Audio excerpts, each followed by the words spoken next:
Yeah. Thanks to all those who took so much effort to organise tonight's meeting. The three things I want to say. The first is the CDM Smith sham study. It very much is a sham study. It's very blatant, actually. It's nothing that should alarm or concern or even surprise any of us in a sense, because it was flagged up when the terms of reference for this study were produced. They were very clearly one-sided. They weren't speaking about the question of whether fracking should occur, but how it could be done safely. So this was a sham from day one. It is no surprise to me personally, or I'm sure many on the more militant edge of the anti-fracking organisations too, that this has turned out to be another disgrace. But what there needs to be, and this is where it comes down, is exactly what you said, Colin. This should be an issue at the Dáil. This should be an issue in the Assembly. The clear and manifest connection between CDM Smith and the industry needs to be exposed. This is about a shoehorning an industry, providing factual backup for a policy which has been pre-decided years ago. And I have precious little belief, actually, and confidence that a lot of the promises which we're hearing day and daily by politicians of all hues will be followed through on this issue. And it is a question primarily to yourself, John. I know you're maybe one to escape it, but your minister has co-authority in regard to this study. It is not simply an EPA study. Yes, EPA is taking the lead on it, but it's a joint North-South study produced in conjunction with the Northern Ireland Environment Agency, which is accountable to the Minister for Environment, which is Mark Durkan. Mark Durkan, if he wants to, right now, today, could seriously raise a lot of serious questions on this. And that's just one minister here. I reckon all of you, if you really wanted to do what you're saying you want to do, could actually raise similar questions. There are a range of issues, and I've delineated them in the past. The second thing I want to say is that, as a community, if we were waiting for any politician, elected politician, in this county to stop fracking, there would be drilling going on in that quarry today, 24/7. What stopped these guys from doing it was the community, was the campaign that had been going on for 3 years before it, within the community grassroots organisations, cross-community supported, and we stood up and we said no. And when we said no as a community, and we may have to say it again, the politicians in Stormont started to listen. And that's a lesson for us all. The third thing I want to say...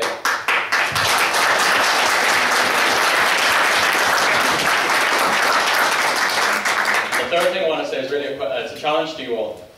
In a sense, this is a false question. What can you do as MPs? If any of you got elected as an MP, I don't think you could practically do anything to stop fracking.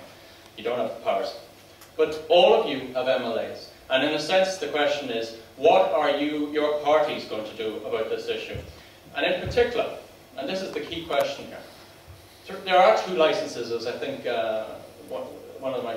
maybe Eddie, or I think you were mentioning the 2 other licenses that are extant at the moment. There is the possibility at any moment the license could be reissued in Fermanagh. And as Diane has correctly said, once these licenses are issued, you're into a situation where you will never be able to overturn it because they're going to threaten you with multi-billion-pound lawsuits. And that's exactly where we're in today. What needs to happen is that parties need to call exactly what Diane was saying, which is a motion, you need to bring it up, petition of concern in the Assembly, and demand that Arlene Foster steps back and that she doesn't issue any more of these licenses. And there's no excuses around it. This is a cross-cutting issue, this is a controversial issue, this is of public concern. It matches all 3 characteristics necessary for petition of concern to be raised. There was a petition of concern raised in the last Assembly by a member of the Green Party. 2 others signed it. No one from Sinn Féin signed it. No one from the SDLP signed it, and I'm afraid, Tom, you didn't sign it either. But that's the sort of thing we need, because if we raise a petition of concern, this could be stopped dead. And that's what we're looking for. And frankly, that's what will decide the way I and a lot of other people in my community are going to vote, is whether somebody actually steps up to the mark and says, no, we're not accepting this, and we're going to call to a halt to it.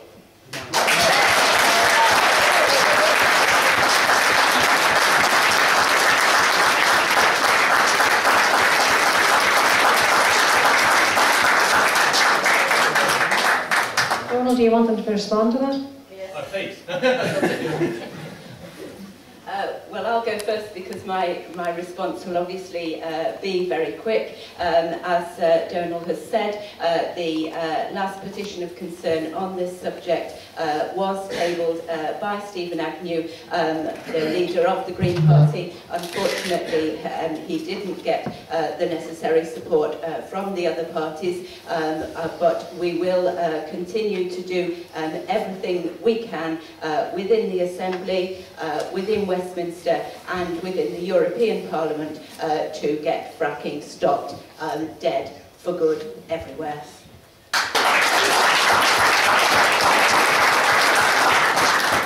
Not likely to be challenging, Donal, you know, but thanks anyway for the question, or questions I should say. On the final point, which I'll take first, and that was about the Green Party's notice of motion or petition of concern, sorry.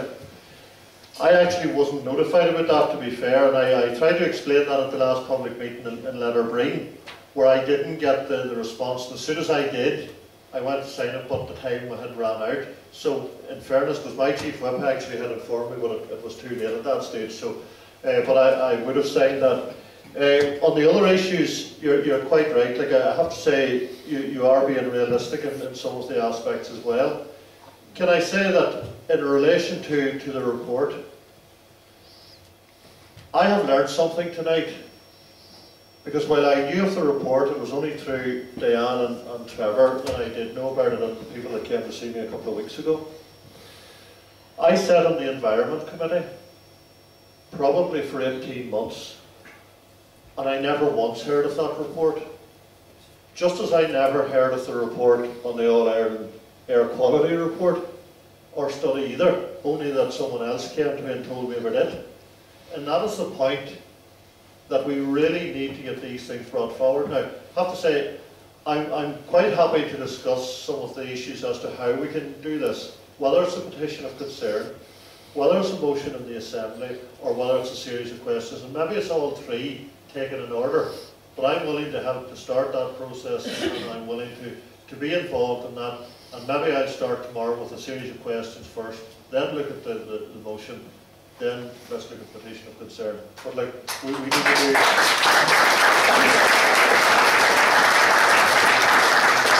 we need to get a structure on it, and I have to say, to be fair, I'm not point scoring here, but if somebody bringing forward a petition of concern, like Stephen and I, we need to know about it. If we're not told, we can't do anything about it.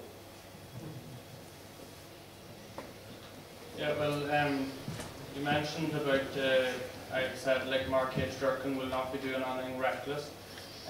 He is bringing DOE and he's consulting with internationally, you know, with other countries, Australia, America, Canada, and the UK and Ireland, in getting the best practices and learning from what has happened that has gone before. So his department is fully knowledgeable on the effects that has happened in other countries.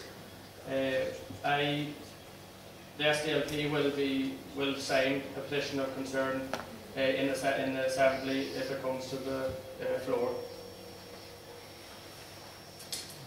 Well, in answer to the questions, I had said that I would raise this with Michael Colreevy again and Phil Flanagan. And it's my understanding that Michael Colreevy had made a request that the EPA would come before the Transport and Communications Committee to give a proper and comprehensive account of the work that they'd carried out so far and what they were intending to do in over coming months. He'd also asked that members of the Enterprise, Trade and Investment Committee from the Assembly went to that meeting, so there was an All-Ireland opportunity for elected reps to question the EPA on the report. So in conjunction with that then, Phil Flanagan had also tabled a written question to Mark Durkin, the Environment Minister, to find out whether or not he feels that there's a conflict of interest with CDM. So I think, you know, from the point of view of both the Assembly and the Oireachtas, there is very much work ongoing to ensure that people's voices is heard and that we have got the opportunity to question them on this. But I suppose one thing I would take exception to what Donal said when he talked about cross-community, communities stand together. That's one of the things that really impressed me about the fracking lobby, that it was cross-community and that it was people coming together, and I saw people of all religions and none at the site in Belcoo every time I was up there. So I think too, I mean, it was maybe a wee bit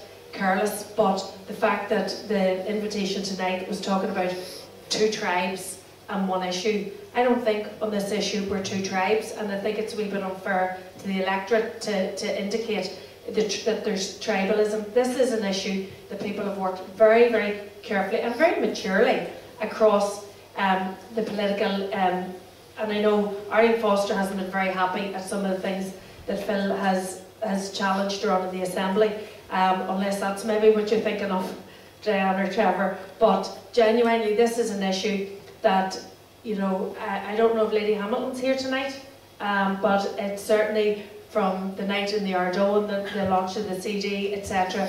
This is an issue that has been absolutely cross-cutting, and that people from all shades of political opinion have been in agreement of, or most shades of political opinion. Phil, I'm not sure if you want to come in on on any of that, because I know you're all right.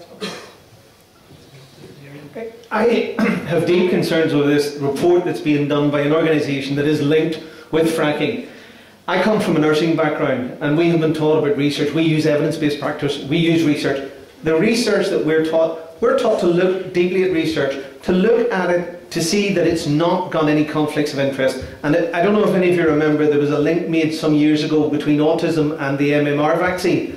I can't remember the name of the doctor, but because he had a vested interest in the single vaccines, he actually got struck off because he used that evidence. Now, we're being asked to ask the Chief Medical Officer to review health evidence. He's a doctor. He has a professional responsibility to view all the evidence, not just the ones with the vested interest. I don't understand why you can't sign a petition that's asking him just to review health evidence. There's a plethora of evidence out there that shows the link between asthma and pollution.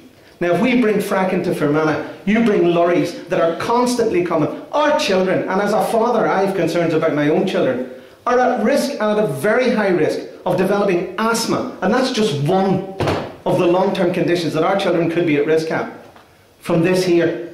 So why can't we get that health evidence reviewed now rather than later?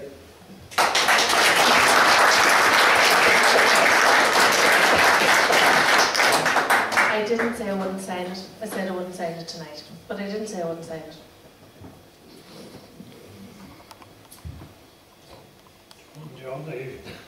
Yeah, well, I take your concerns as all valid, like, and we have to make sure that the medical officer does look at it again and make sure that he takes everything into account. As you say, you know, with more trucks and things coming on our roads, you know, our health is going to be affected.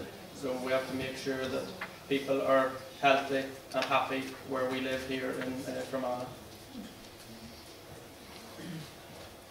Yes, I completely agree with you, and I'd just like to take this opportunity to thank the many people in the room here, some of whom we've heard from, Tom and Eddie and Aideen in particular, who've worked so hard on these issues, raising the awareness, raising the profile, letting people know the evidence.